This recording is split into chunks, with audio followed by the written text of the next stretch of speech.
Hey guys, welcome back to my channel. So in last week's video I talked about 5 lessons that I learned from paying off debt, and you guys seem to really like it, so I thought maybe I'll do a series where I talk about lessons I've learned. And in this video I was thinking I could do 5 money lessons I've learned in my 20s, mainly because I am in my last year of my 20s. I'm currently 29 years old.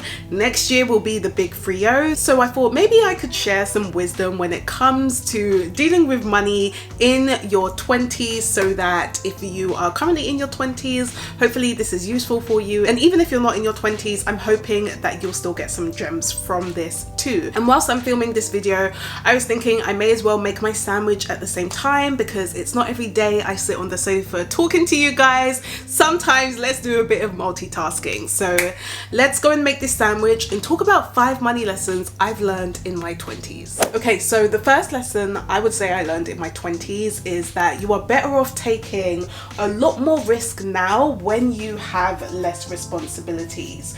So what I mean by this is, I'm cutting up my avocado in case you can't see, but what I mean by this is when you are in your 20s, you probably have less responsibilities because maybe you're currently living at home, or you might be living with working professionals, for example. That's kind of what I did. I think for about 2 to 3 years I was living in a HMO, which is a house of multiple occupancy, and I realized that that was the time that I could afford to take the most risk, because I didn't have responsibilities like, for example, paying a mortgage, or I didn't have any kids at the time. And I think that was really helpful because I was then able to really think about, okay, what do I want to do? Do I want to start a business? Do I want to be able to really think about my finances? Do I want to invest in something that's a bit more risky? That was the time where I really took advantage of that. Even when I got married, to be honest, like, we were, in terms of our savings and investments, we were actually investing quite a lot of our money because we realized that we could probably take a lot of risk based on the fact that we didn't have many responsibilities, like we weren't paying for a mortgage or anything. So I would definitely say make sure you're trying to take as much risk as possible, especially if you don't have that many responsibilities. And it's not to say that you can't take risk when you have more responsibilities, because we will definitely be doing that, but it's just the fact that when you're in your 20s, if you don't have many responsibilities, take advantage of that. Try and take as much risk as you can. Even if those risks don't work out necessarily, you still have time. You still have time to work on things. And even if I use myself as an example, back in, I think it was 2021, I ended up quitting my job for 6 months. And it was mainly because partly I knew that I was almost reaching burnout because I was doing quite a lot during that time, but also I just wanted to take some time out to figure out what I really wanted to do, what I wanted my career to be focused on, what I wanted, you know, my life to be focused on. And I specifically did that during that time because I knew we didn't have many responsibilities. We were just renting at the time, and you know, worst case scenario, you can always just give in your notice and leave. Whereas if you have a mortgage, it's a little bit more difficult to do that. So I realized that was pretty much the best time to quit my job, essentially. So basically what I'm trying to say is try and take as many risks as you can whilst you're in your 20s, whilst you have less responsibilities, because when you do start to have more responsibilities, it probably will be a bit more difficult to take as much risk. Okay, so I just realized that in my sandwich I wanted to have chicken, and I haven't actually grilled that yet, so I need to grill it and then I can make my sandwich, but I've already cut my avocado up, so that's a bit annoying. But anyway, let's make the chicken.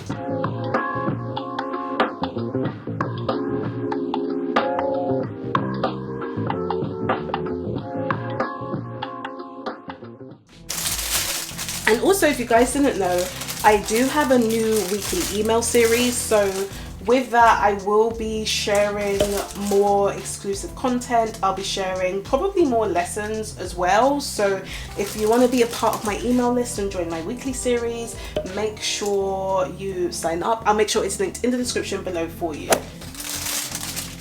Okay, so the next lesson I would say that I learned in my 20s is that it is okay not to be normal. So in my 20s, my early 20s, is when I actually started learning more about personal finance. I started learning more about saving, budgeting, investing, financial independence. I started learning all about that, which was great. And I realized that when I was at work, that was just something people didn't talk about. It was basically a new concept, it felt like, that people just didn't really understand. I felt like when I was at work, people were going to work just to pay their bills, and that was it. That's all they did. They would go to work, pay their bills. They might enjoy some of their work, some of them might not, but they were essentially just doing that to pay their bills, essentially. So I realized that me focusing on financial independence was not normal, and me trying to work on saving and paying off my debt was just not normal. And so there was even a time when I was at work, I remember this very clearly. There was a time where obviously I told my work that I wanted to take some time off. Initially, I actually asked for a sabbatical. They wouldn't give me a sabbatical. They basically said I had to quit. I don't think I've shared that before. Yeah, they basically told me that I would just have to quit my job, and then when I'm ready to come back, I would just apply for another job. But I remember when I was getting ready, I'd already handed in my notice. I was getting ready to leave, and one person asked me, it was a couple of people that asked me, oh, how are you able to quit your job? No, the first question they asked me, I remember this clearly, was, oh, what does your husband do? And I remember thinking, that's a weird question. Why would you ask me what my husband does? And so I told them my husband's job title. I was like, yeah, oh yeah, he does this. And they were then looking at me quite weird, because they then asked me, how have you been able to afford taking time off work?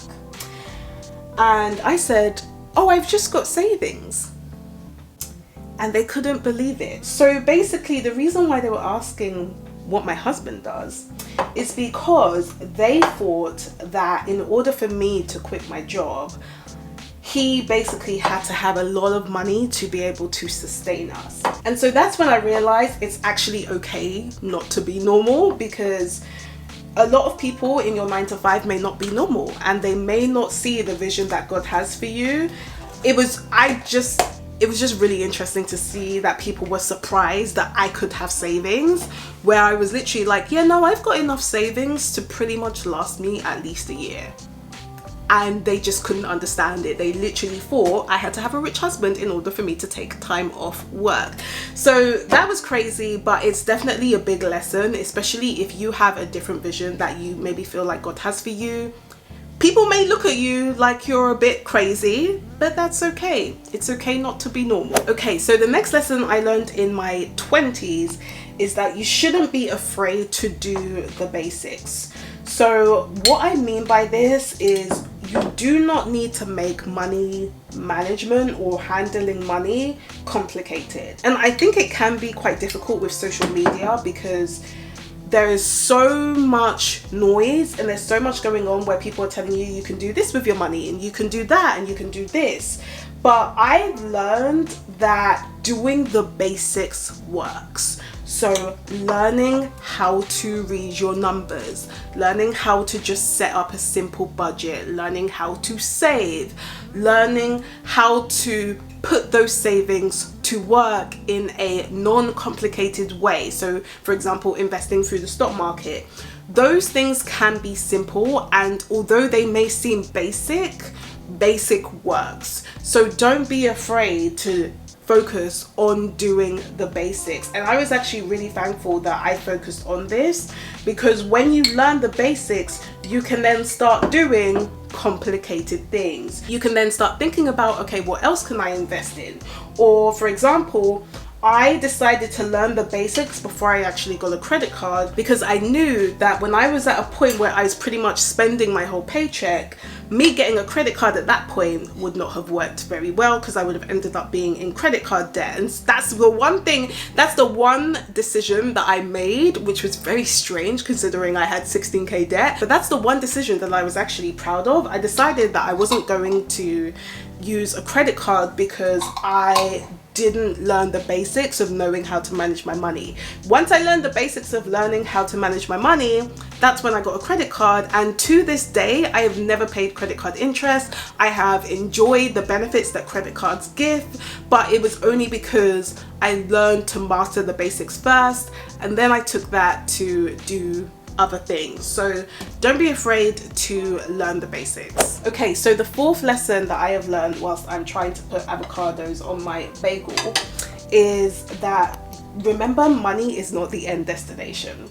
And what I mean by this is, I think sometimes we forget that money essentially is a tool, and what really matters is more about your behavior towards money. So if you are someone who consistently just wants to have money, but for no specific reason, you just want to hoard money, that may not help you. So for me, and I don't think I've really spoken about this that often, but I do talk about it in my budget videos, what I've realized is that because the money I know isn't mine, I know that it's God's money, I'm not afraid to give some away. I'm not afraid to give it away because I know that this money isn't mine at the end of the day. So I think one lesson that I truly learned, and this was definitely in my 20s, because I was actually afraid to give money before.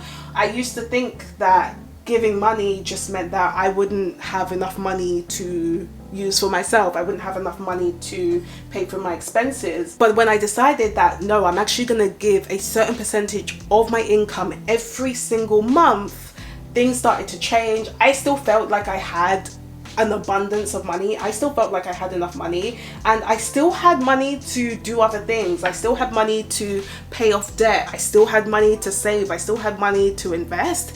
And it was because I realized that money is not the end destination. So I definitely think that was quite a good lesson that I learned, and I'm glad I learned that in my early 20s, because especially when I do start to make a lot more money, I want to be able to still have the principle that money is not the end destination.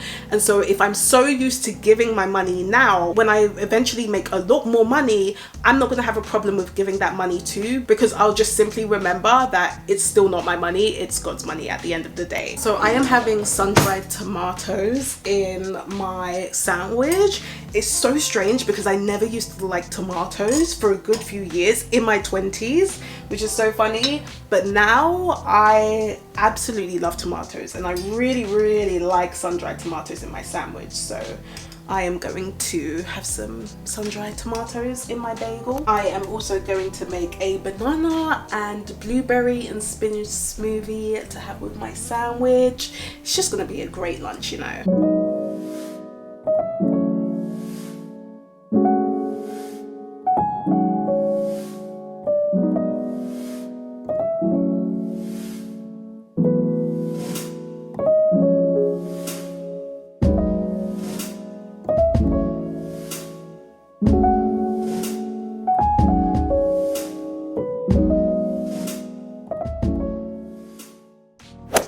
Okay, and the fifth lesson I learned in my 20s is that you need to learn the skill of saving. I know I talk about saving a lot, but I don't think people understand that saving money, honestly, has transformed my finances, especially as someone who has been so used to spending money. I realized that saving really is a skill if you can't naturally do it. And even if you're a natural spender, I would still say that you need to learn the skill of saving, because when you save, it's not just about hoarding your money in a bank account or keeping it in a piggy bank. Really understanding how to save is being able to use it to your advantage. So being able to take the skill of saving, take some of that money, and yes, put some in your savings account, but it could also be used to pay off debt. It could also be used for you to start investing for your future. So that's what I mean by learn the skill of saving, because honestly, you will continue to save for the rest of your life pretty much when it comes to dealing with your finances. It is the one skill that I believe people miss out on that they actually need when it comes to handling money. Like, I believe if you know how to save, you can do anything with money. You can pay off debt, you can continue to save for your different goals, you can be a confident investor if you know how to save. Because the fact that I have savings, I am then able to take more risk, because I know that worst case scenario, even if this investment doesn't work, that's okay, because I have savings. So learning the skill of saving, honestly, will help you so much. My sandwich, I'm now gonna put it in the Ninja for a few minutes so it's nice and toasty.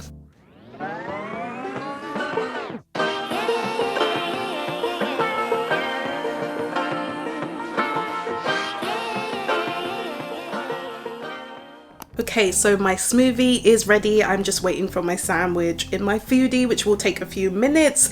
If you did want more support though, when it comes to being able to save a lot more money, maybe you've got some specific savings goals, that's exactly what I help you do in one-on-one money coaching. So if you want to find out more about how I can help you save more money, definitely make sure you book a call with me to find out more about money coaching. I'll make sure it's linked in the description below for you. But I do hope you enjoyed this video. Let me know in the comments, what other lessons do you think I should do? I'm thinking about doing like a marriage one, money and marriage lessons I've learned, and maybe saving as well. I'm thinking to do one on that, but let me know in the comments if you come up with any more. And if you did like this video, then make sure you do give me a thumbs up if you haven't already, and also consider subscribing to my channel if you like the content. But I am now gonna go and enjoy my delicious sandwich. I do hope you have an amazing day, and I will see you in the next video. Bye.